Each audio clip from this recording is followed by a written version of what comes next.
নমস্কার বন্ধুরা, এই শীতে জবা গাছে যদি অনেক ফুল চান আপনারা, তাহলে আমার এই উপায়টি আপনারা ফলো করতে পারেন।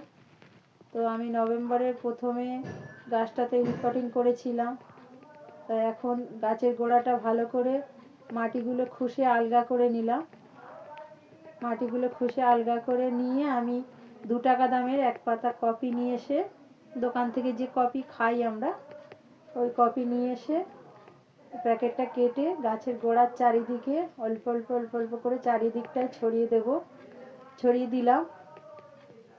দিয়ে হালকা করে মাটি ঢেকে দিয়ে, যাতে কপিটা মাটি ঢাকা পড়ে, মাটি ঢেকে দিয়ে আমি অল্প করে ওতে জল দিয়ে দেবো, যাতে জল দিলে কপিটা না ধুয়ে বাইরে চলে যায়, গোড়ার মধ্যে থেকে যায় যেন।